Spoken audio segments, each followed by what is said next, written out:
Members of the Congress, I have the distinguished honor of presenting to you the President of the United States.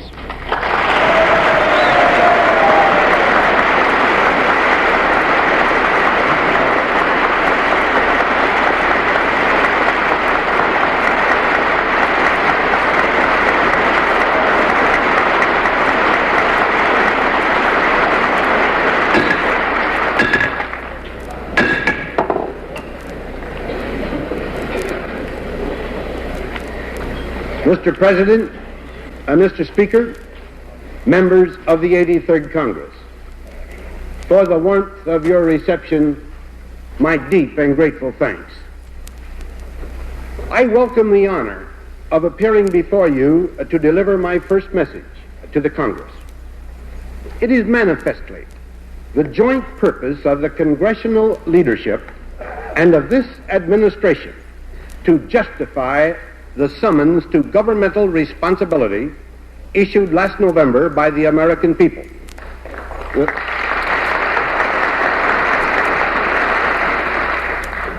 The grand labors of this leadership will involve application of America's influence in world affairs with such fortitude and with such foresight that it will deter aggression and eventually secure peace.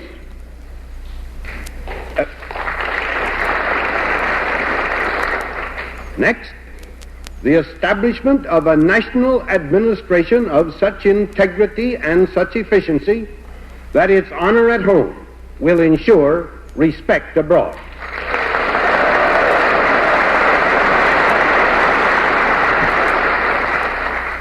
Encouragement of those incentives that inspire creative initiative in our economy so that its productivity may fortify freedom everywhere, and dedication to the well-being of all our citizens and to the attainment of equality of opportunity for all, so that our nation will ever act with the strength of unity in every task to which it is called.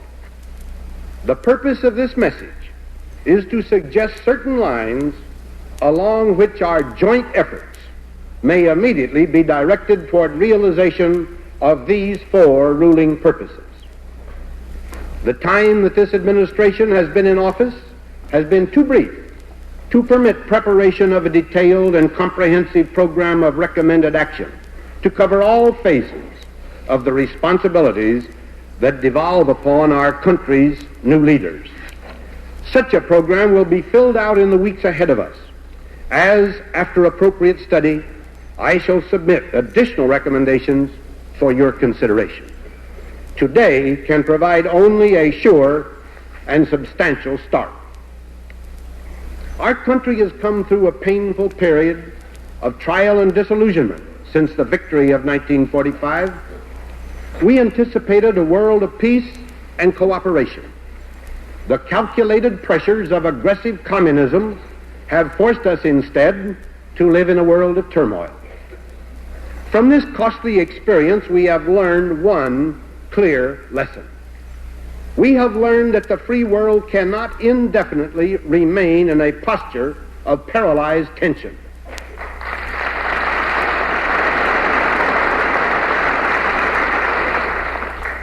To do so leaves forever to the aggressor the choice of time and place and means to cause greatest hurt to us at least cost to himself.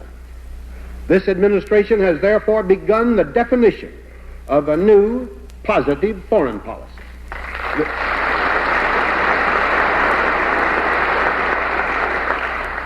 This policy will be governed by certain basic ideas. They are these: our foreign policy must be clear, consistent, and confident. This means that it must be the product of genuine, continuous cooperation between the executive and the legislative branches of this government. It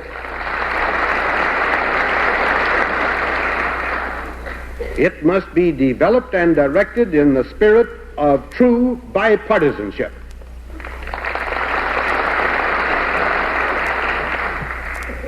And I assure you, members of this Congress, I mean that fully, earnestly, and sincerely.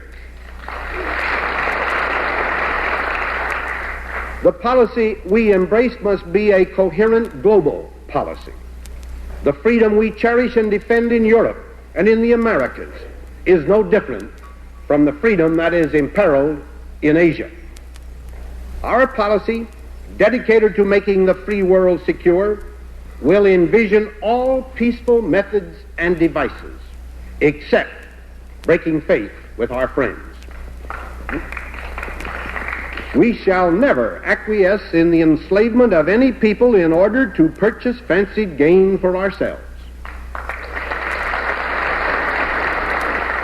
I shall ask the Congress at a later date to join in an appropriate resolution making clear that this government recognizes no kind of commitment contained in secret understandings of the past with foreign governments which permit this kind of enslavement.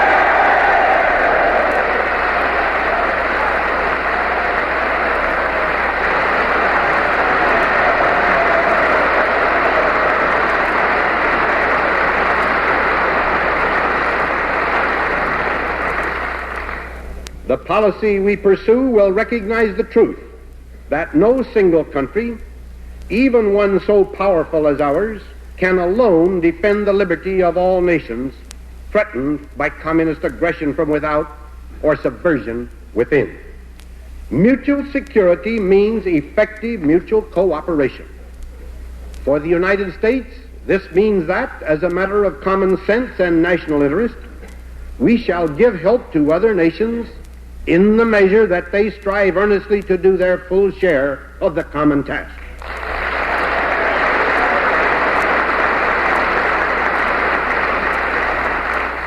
No wealth of aid could compensate for poverty of spirit. The heart of every free nation must be honestly dedicated to the preserving of its own independence and security. Our policy will be designed to foster the advent of practical unity in Western Europe. The nations of that region have contributed notably to the effort of sustaining the security of the free world. From the jungles of Indochina and the Malaya to the northern shores of Europe, they have vastly improved their defensive strength. Where called upon to do so, they have made costly and bitter sacrifices to hold the line of freedom. But the problem of security demands closer cooperation among the nations of Europe than has been known to date. Only a more closely integrated economic and political system can provide the greatly increased economic strength needed to maintain both necessary military readiness and respectable living standards. Europe's enlightened leaders have long been aware of these facts. All the devoted work that has gone into the Schuman Plan, the European Army, and the Strasbourg conferences has testified to their vision and their determination. These achievements are the more remarkable when we realize that each of them has marked a victory for France and Germany alike over the divisions that in the past have brought tragedy to these two great nations and to the world. The needed unity of Western Europe manifestly cannot be manufactured from without. It can only be created from within. But it is right and necessary that we encourage Europe's leaders by informing them of the high value we place upon the earnestness of their efforts toward this goal. Real progress will be conclusive evidence to the American people that our material sacrifices in the cause of collective security are matched by essential political, economic, and military accomplishments in Western Europe. Number 6, our foreign policy will recognize the importance of profitable and equitable world trade. A substantial beginning can and should be made by our friends themselves. Europe, for example, is now marked by checkered areas of labor surpluses and labor shortage, of agricultural areas needing machines and industrial areas needing food. Here and elsewhere, we can hope that our friends will take the initiative in creating broader markets and more dependable currencies to allow greater exchange of goods and services among themselves. Action along these lines can create an economic environment that will invite vital help from us. And such help includes, first, revising our customs regulations to remove procedural obstacles to profitable trade. I further recommend that the Congress take the Reciprocal Trade Agreements Act under immediate study and extend it by appropriate legislation.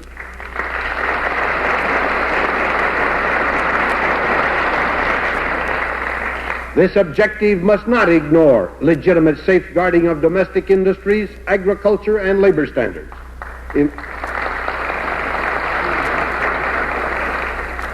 In all executive study and recommendations on this problem, labor and management and farmers alike will be earnestly consulted. Second, doing whatever our government can properly do to encourage the flow of private American investment abroad. This involves as a serious and explicit purpose of our foreign policy the encouragement of a hospitable climate for such investment in foreign nations. Third, availing ourselves of facilities overseas for the economical production of manufactured articles which are needed for mutual defense and which are not seriously competitive with our own normal peacetime production. Fourth, receiving from the rest of the world in equitable exchange for what we supply greater amounts of important raw materials which we do not ourselves possess in adequate quantities. In this general discussion of our foreign policy, I must make special mention of the war in Korea. This war is, for Americans, the most painful phase of communist aggression throughout the world. It is clearly a part of the same calculated assault that the aggressor is simultaneously pressing in Indochina and in Malaya, and of the strategic situation that manifestly embraces the island of Formosa and the Chinese nationalist forces there. The working out of any military solution to the Korean War will inevitably affect all these areas. The administration is giving immediate, increased attention to the development of additional Republic of Korea forces. The citizens of that country have proved their capacity as fighting men and their eagerness to take a greater share in the defense of their homeland. Organization, equipment, and training will allow them to do so. Increased assistance to Korea for this purpose conforms fully to our global policy.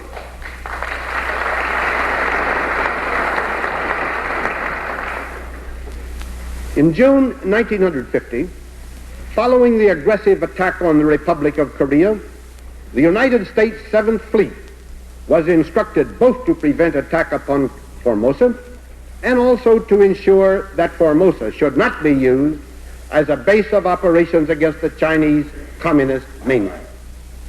This has meant, in effect, that the United States Navy was required to serve as a defensive arm of Communist China. Regardless of the situation of 1950, since the date of that order, the Chinese Communists have invaded Korea to attack the United Nations forces there. They have consistently rejected the proposals of the United Nations Command for an armistice. They recently joined with Soviet Russia in rejecting the armistice proposal sponsored in the United Nations by the government of India. This proposal had been accepted by the United States and 53 other nations. Consequently, there is no longer any logic or sense in a condition that required the United States Navy to assume defensive responsibilities on behalf of the Chinese Communists.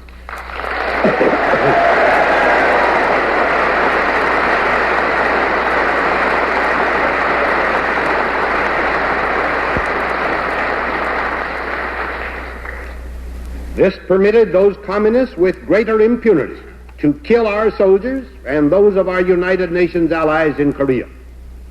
I am therefore issuing instructions that the 7th Fleet no longer be employed to shield Communist China.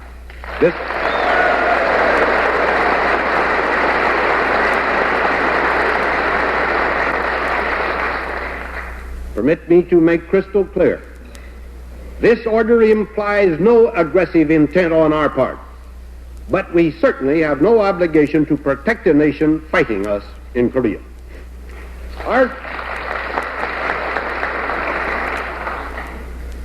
Our labor for peace in Korea and in the world imperatively demands the maintenance by the United States of a strong fighting service ready for any contingency. Our problem is to achieve adequate military strength within the limits of endurable strain upon our economy. To amass military power without regard to our economic capacity would be to defend ourselves against one kind of disaster by inviting another. Both military and economic objectives demand a single national military policy, proper coordination of our armed services, and effective consolidation of certain logistics functions. We must eliminate waste and duplication of effort in the armed services. We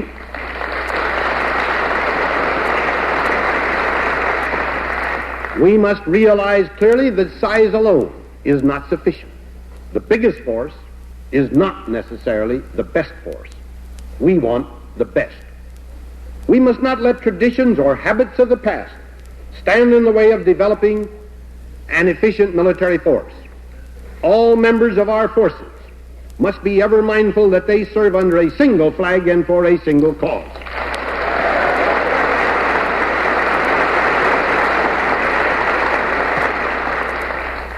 We must effectively integrate our armament programs and plan them in such careful relation to our industrial facilities that we assure the best use of our manpower and our materials. Because of the complex technical nature of our military organization and because of the security reasons involved, the Secretary of Defense must take the initiative and assume the responsibility for developing plans to give our nation maximum safety at minimum cost. Accordingly, the new Secretary of Defense and his civilian and military associates will in the future recommend such changes in present laws affecting our defense activities as may be necessary in order to clarify responsibilities and improve the total effectiveness of our defense effort.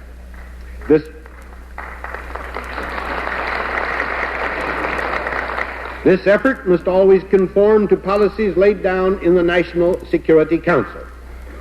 The statutory function of the National Security Council is to assist the President in the formulation and coordination of significant domestic, foreign, and military policies required for the security of this nation. In these days of tension, it is essential that this central body have the vitality to perform effectively its statutory role. I propose to see that it does.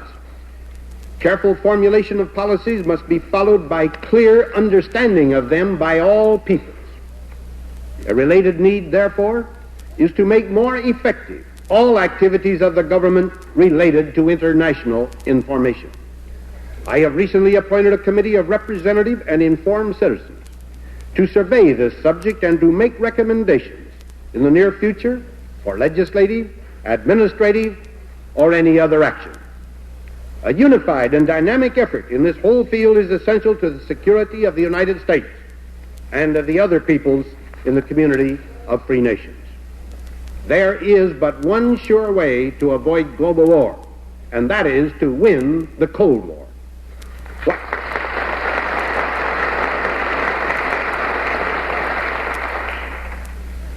While retaliatory power is one strong deterrent to a would-be aggressor, another powerful deterrent is defensive power. No enemy is likely to attempt an attack foredoomed to failure. Because the building of a completely impenetrable defense against attack is still not possible, total defensive strength must include civil defense preparedness. Because we have incontrovertible evidence that Soviet Russia possesses atomic weapons, this kind of protection becomes sheer necessity.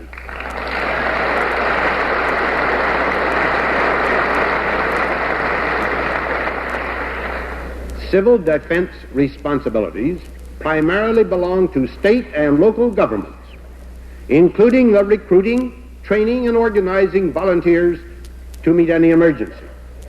The immediate job of the federal government is to provide leadership, to supply technical guidance, and to continue to strengthen its civil defense stockpiles of medical, engineering, and related supplies and equipment. This work must go forward without lag. I have referred to the inescapable need for economic health and strength if we are to maintain adequate military power and exert leadership for peace in the world. Our immediate task is to chart a fiscal and economic policy that can: 1. Reduce the planned deficits and then balance the budget, which means, among other things, reducing federal expenditures to the safe minimum.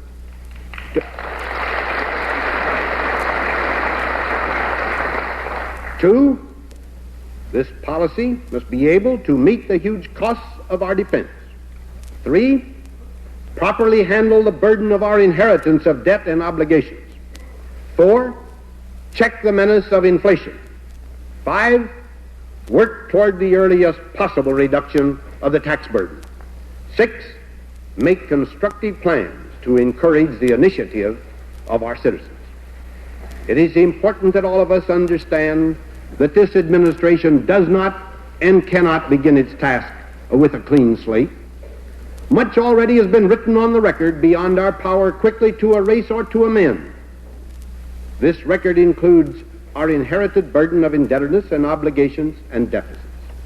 The current year's budget, as you know, carries a $5.9 billion deficit. And the budget, which was presented to you before this administration took office, indicates a budgetary deficit of $9.9 billion for the fiscal year ending June 30th, 1954. The national debt is now more than $265 billion. In addition, the accumulated obligational authority of the federal government for future payment totals over $80 billion. Even this amount is exclusive of large contingent liabilities, so numerous and extensive as to be almost beyond description. The bills for the payment of nearly all of the $80 billion of obligations will be presented during the next 4 years. These bills, added to the current costs of government we must meet, make a formidable burden. The present authorized government debt limit is $275 billion. The forecast presented by the outgoing administration with the fiscal year 1954 budget indicates that before the end of the fiscal year and at the peak of demand for payments during that year, the total government debt may approach and even exceed that limit. Unless budgeted deficits are checked, the momentum of past programs will force an increase of the statutory debt limit. Permit me this one understatement. To meet and to correct this situation will not be easy.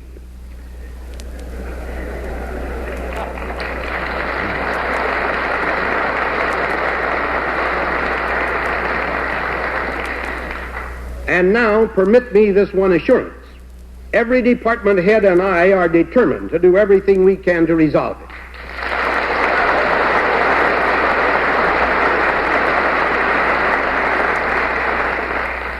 The first order of business is the elimination of the annual deficit. This cannot be achieved merely by exhortation. It demands a concerted action of all those in responsible positions in the government and the earnest cooperation of the Congress. Already, we have begun an examination of the appropriations and expenditures of all departments in an effort to find significant items that may be decreased or canceled without damage to our essential requirements. Getting control of the budget requires also that state and local governments and interested groups of citizens restrain themselves in their demands upon the Congress.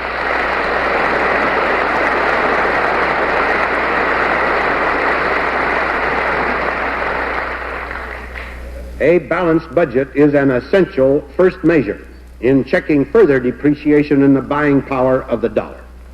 This is one of the critical steps to be taken to bring an end to planned inflation. Our purpose is to manage the government's finances so as to help and not hinder each family in balancing its own budget. reduction of taxes will be justified only as we show we can succeed in bringing the budget under control.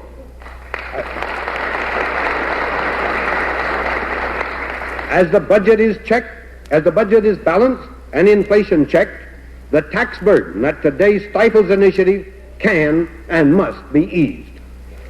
Until we can determine the extent to which expenditures can be reduced, it would not be wise to reduce our revenues.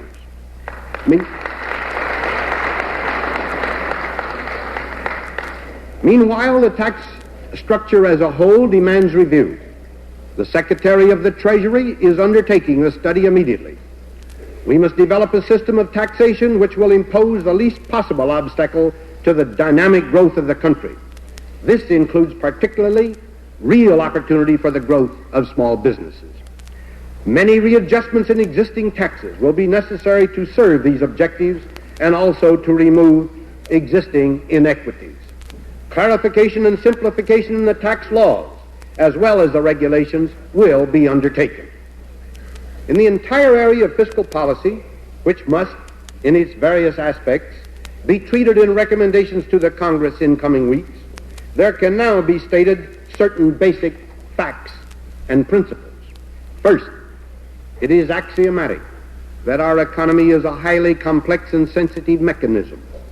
Hasty and ill-considered action of any kind would seriously upset the subtle equation that encompasses debts, obligations, expenditures, defense demands, deficits, taxes, and the general economic health of the nation. Our goals can be clear, our start toward them can be immediate, but action must be gradual. Second, it is clear that too great a part of the national debt comes due in too short a time. The Department of the Treasury will undertake, indeed has undertaken, at suitable times, a program of extending part of the debt over longer periods and gradually placing greater amounts in the hands of longer-term investors. Third, past differences in policy between the Treasury and the Federal Reserve Board have helped to encourage inflation. Henceforth, I expect that their single purpose shall be to serve the whole nation by policies designed to stabilize the economy and encourage the free play of our people's genius for individual initiative.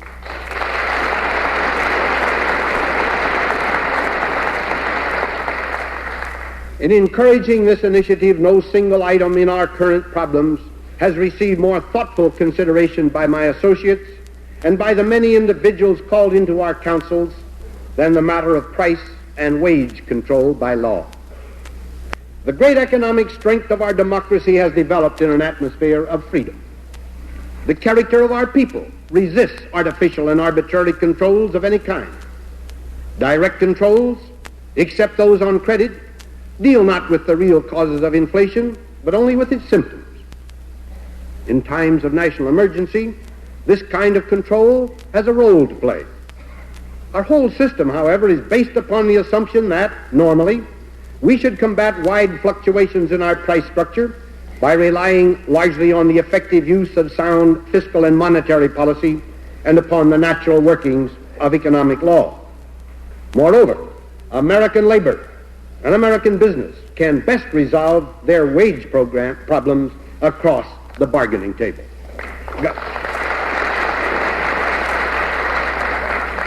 Government should refrain from sitting in with them unless, in extreme cases, the public welfare requires protection. We are, of course, living in an international situation that is neither an emergency demanding full mobilization, nor is it peace. No one can know how long this condition will persist. Consequently, we are forced to learn many new things as we go along, clinging to what works, discarding what does not. In all our current discussions on these and related facts, the weight of evidence is clearly against the use of controls in their present forms. They have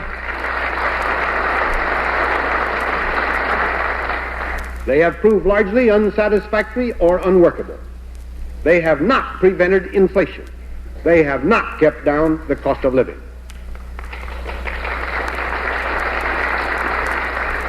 Dissatisfaction with them is wholly justified. I am convinced that now, as well as in the long run, free and competitive prices will best serve the interests of all the people and best meet the changing, growing needs of our economy.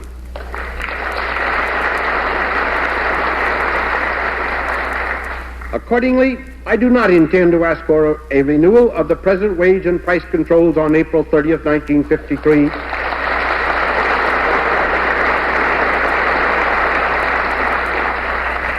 In the meantime, steps will be taken to eliminate controls in an orderly manner and to terminate special agencies no longer needed for this purpose.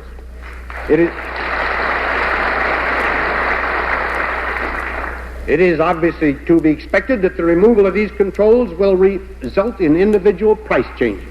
Some will move up, some down. But a maximum of freedom in market prices, as well as in collective bargaining, is characteristic of a truly free people. I believe also that material and product controls should be ended, except with respect to defense priorities and scarce and critical items essential for our defense. I shall recommend to the Congress that legislation be enacted to continue authority for such remaining controls of this type as will be necessary after the expiration of the existing statute on June 30th. I recommend the continuance of the authority for federal control over rents in those communities in which serious housing shortages exist. These are chiefly the so-called defense areas. In these and all areas, the federal government should withdraw from the control of rents as soon as practicable. But before they are removed, each legislature should have full opportunity to take over, within its own state, responsibility for this function.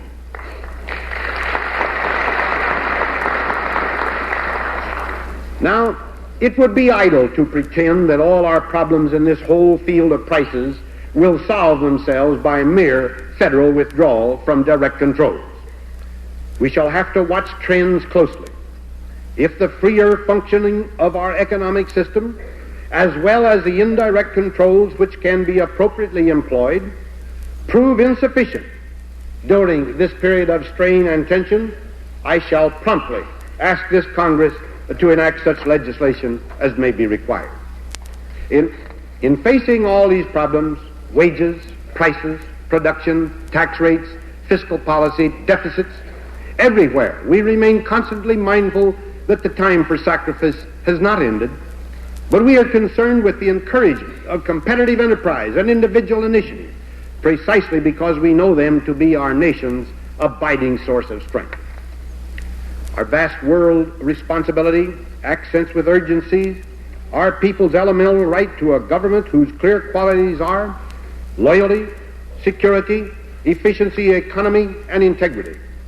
The safety of America and the trust of the people alike demand that the personnel of the federal government be loyal in their motives and reliable in the discharge of their duties.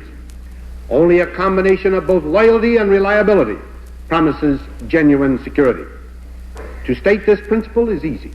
To apply it can be difficult. But this security we must and we shall have.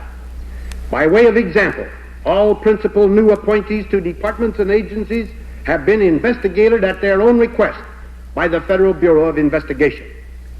Confident of your understanding and cooperation, I know that the primary responsibility for keeping out the disloyal and the dangerous rests squarely upon the executive branch.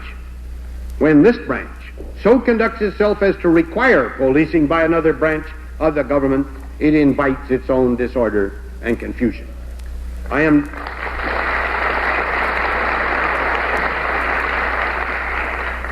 determined to meet this responsibility of the executive. The heads of all executive departments and agencies have been instructed to initiate at once effective programs of security with respect to their personnel. The Attorney General will advise and guide the departments and agencies in the shaping of these programs, designed at once to govern the employment of new personnel and to review speedily any derogatory information concerning incumbent personnel. To carry out these programs, I believe that the powers of the executive branch under existing law are sufficient. If they should prove inadequate, the necessary legislation will be requested. These programs will be both fair to the rights of the individual and effective for the safety of the nation. They will, with care and justice, apply the basic principle that public employment is not a right, but a privilege.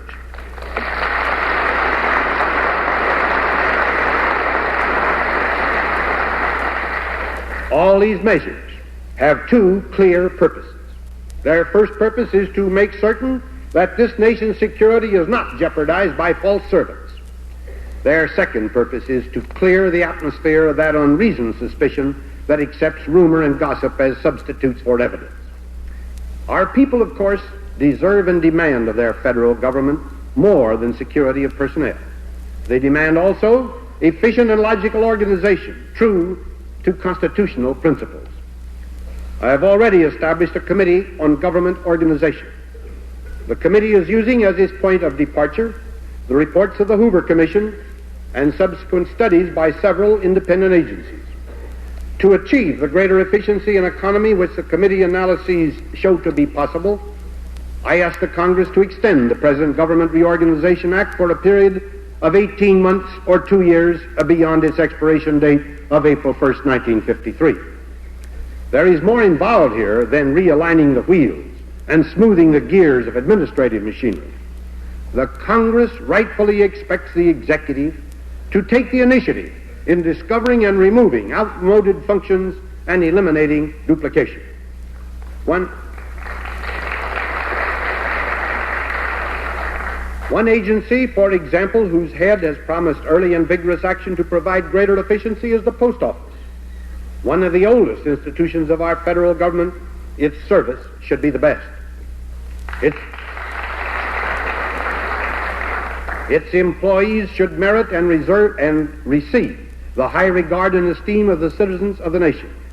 There are today, in some areas of the Postal Service, both waste and incompetence to be corrected. With cooperation of the Congress and taking advantage of its accumulated experience in postal affairs, the Postmaster General will institute a program directed at improving service while at the same time reducing costs and decreasing deficits.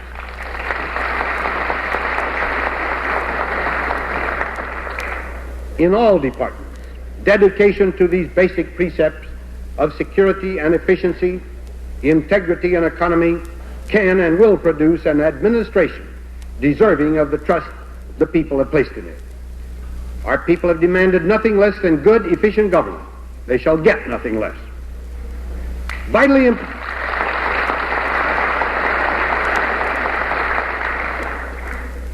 important are the water and minerals, public lands and standing timber, forage and wildlife of this country. A fast-growing population will have vast future needs in these resources. We must more than match the substantial achievements in the half-century since President Theodore Roosevelt awakened the nation to the problem of conservation. This calls for a strong federal program in the field of resource development. Its major projects should be timed wherever possible to assist in leveling off peaks and valleys in our economic life. Soundly planned projects already initiated should be carried out. New ones will be planned for the future. The best natural resources program for America will not result from exclusive dependence on federal bureaucracy. It will involve a partnership of the states and local communities, private citizens, and the federal government, all working together. This combined effort will advance the development of the great river valleys of our nation and the power that they can generate. Likewise, such a partnership can be effective in the expansion throughout the nation of upstream storage, the sound use of public lands, the wise conservation of minerals, and the sustained yield of our forests. There has been much criticism, some of it apparently justified, of the confusion resulting from overlapping federal activities in this entire field of resource conservation. This matter is being exhaustively studied and appropriate reorganization plans will be developed. Most of these particular resource problems pertain to the Department of the Interior.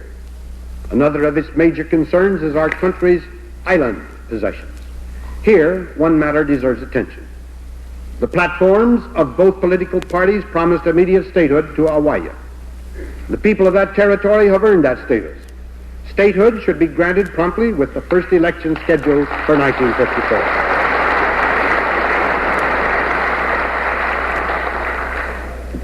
One of the difficult problems which face the new administration is that of the slow, irregular decline of farm prices. This decline, which has been going on for almost 2 years, has occurred at a time when most non-farm prices and farm costs of production are extraordinarily high. Present agricultural legislation provides for the mandatory support of the prices of basic farm commodities at 90% of parity. The Secretary of Agriculture and his associates will, of course, execute the present act faithfully and thereby seek to mitigate the consequences of the downturn in farm income. This price support legislation will expire at the end of 1954. So we should begin now to consider what farm legislation we should develop for 1955 and beyond. Our aim should be economic stability and full parity of income for American farmers. But we must seek this goal in ways that minimize governmental interference in the farmers' affairs, that permit desirable shifts in production, and that encourage farmers themselves to use initiative in meeting changing economic conditions. A continuing study reveals nothing more emphatically than the complicated nature of this subject. Among other things, it shows that the prosperity of our agriculture depends directly upon the prosperity of the whole country, upon the purchasing power of American consumers. It depends upon the opportunity to ship abroad large surpluses of particular commodities. Therefore, upon sound economic relationships between the United States and many foreign countries. It involves research and scientific investigation conducted on an extensive scale. It involves special credit mechanisms and marketing, rural electrification, soil conservation, and other programs. The whole complex of agricultural programs and policies will be studied by a special agricultural advisory commission, as I know it will be by appropriate committees of the Congress. A nonpartisan group of respected authorities in the field of agriculture has already been appointed as an interim advisory commission. The immediate changes needed in agricultural programs are largely budgetary and administrative in nature. New policies and new programs must await the completion of the far-reaching studies which have been launched. The determination of labor policy must be governed not by the vagaries of political expediency, but by the firmest principles and convictions. Slanted partisan appeals to American workers, spoken as if they were a group apart, necessitating a special language and treatment, are an affront to the fullness of their dignity as American citizens.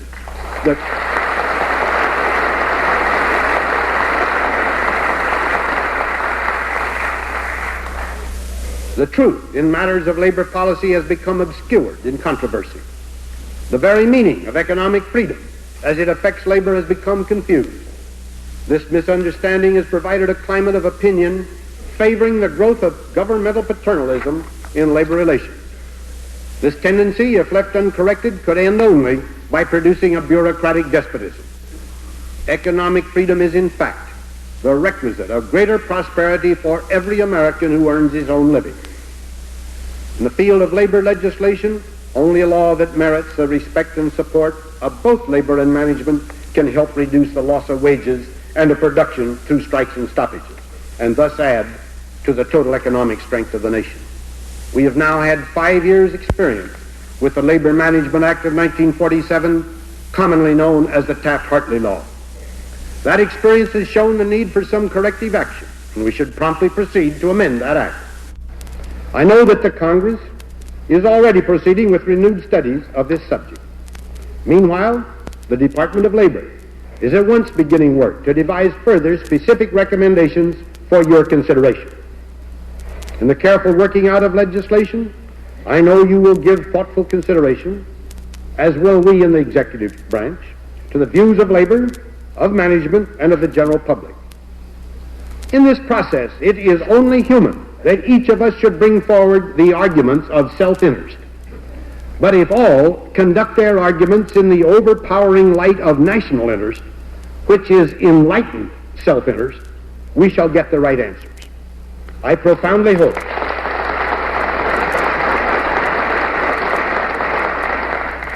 I profoundly hope that every citizen of our country will follow with understanding your progress in this work. The welfare of us all is involved. Especially must we remember that the institutions of trade unionism and collective bargaining are monuments to the freedom that must prevail in our industrial life. They have a century of honorable achievement behind them. Our faith in them is proven, firm, and final. Government can do a great deal to aid the settlement of labor disputes without allowing itself to be employed as an ally of either side. Its proper role in industrial strife is to encourage the processes of mediation and conciliation. These processes can successfully be directed only by a government free from the taint of any suspicion that it is partial or punitive.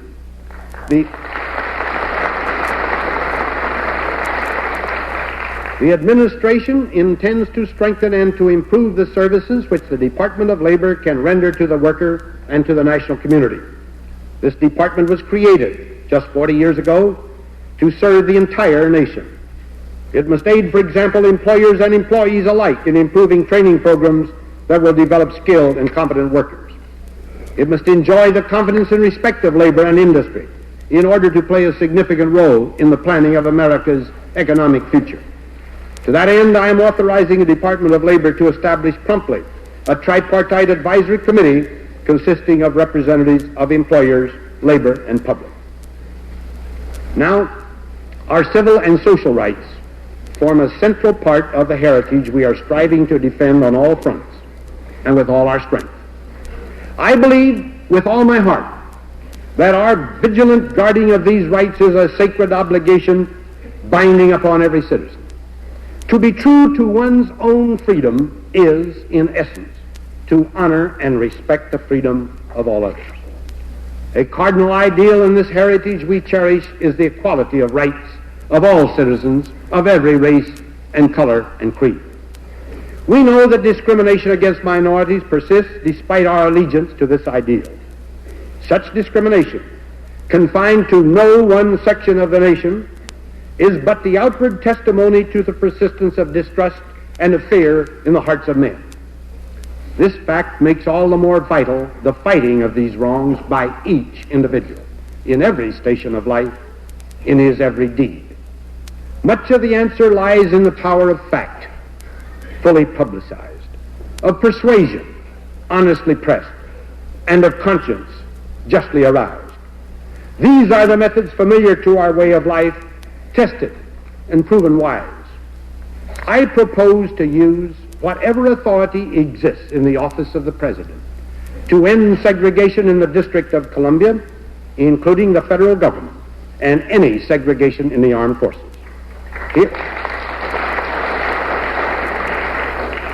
Here in the District of Columbia, serious attention should be given to the proposal to develop and to authorize, through legislation, a system to provide an effective voice in local self-government. While consideration of this proceeds, I recommend an immediate increase of 2 in the number of district commissioners to broaden representation of all elements in our local population. This will be a first step toward ensuring that this capital provide an honored example to all communities of our nation. In this manner, and by the leadership of the office of the President exercised through friendly conferences with those in authority in our states and cities, we expect to make true and rapid progress in civil rights and equality of employment opportunity. There is one sphere in which civil rights are inevitably involved in federal legislation. This is the sphere of immigration. It is a manifest right of our government to limit the number of immigrants our nation can absorb. It is also a manifest right of our government to set reasonable requirements on the character and the numbers of the people who come to share our land and our freedom.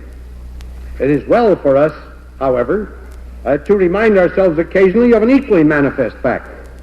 We are, one and all, immigrants or the sons and daughters of immigrants. Existing legislation contains injustices. It does, in fact, discriminate. I am informed by members of the Congress that it was realized at the time of its enactment that future study of the proper basis of determining quotas would be necessary. I am therefore requesting the Congress to review this legislation and to enact a statute which will at one and the same time guard our legitimate national interests and be faithful to our basic ideas of freedom and fairness to all. In another but related area, that of social rights, we see most clearly the new application of old ideas of freedom. This administration is profoundly aware of two great needs born of our living in a complex industrial economy. First, the individual citizen must have safeguards against personal disaster inflicted by forces beyond his control. Second, the welfare of the people demands effective and economical performance by the government of certain indispensable social services. In the light of this responsibility, certain great purposes and certain concrete measures are plainly indicated now. There is urgent need for greater effectiveness in our programs, both public and private, offering safeguards against the privations that too often come with unemployment, old age, illness, and accident. The provisions of the Old Age and Survivors Insurance Law should promptly be extended to cover millions of citizens who have been left out of the Social Security system. No less important is the encouragement of privately sponsored pension plans. Most important of all, of course, is renewed effort to check the inflation, which destroys so much of the value of all Social Security payments. Our school system demands some prompt, effective help. During each of the last 2 years, more than 1.5 million children have swelled the elementary and secondary school population of the country. Generally, the school population is proportionally higher in states with low per capita income. This whole situation calls for careful congressional study and action. I am sure you share my conviction that the firm conditions of federal aid must be proved need and proved lack of local income. One phase of the school problem demands special attention. The school population of many districts has been greatly increased by the swift growth of defense activities. These activities have added little or nothing to the tax resources of the communities affected. Legislation aiding construction of schools in these districts expires on June 30th. This law should be renewed, and likewise, the partial payments for current operating expenses for these particular school districts should be made, including the deficiency requirement of the current fiscal year. Public interest similarly demands one prompt specific action in protection of the general consumer. The Food and Drug Administration should be authorized to continue its established and necessary programs of factory inspections.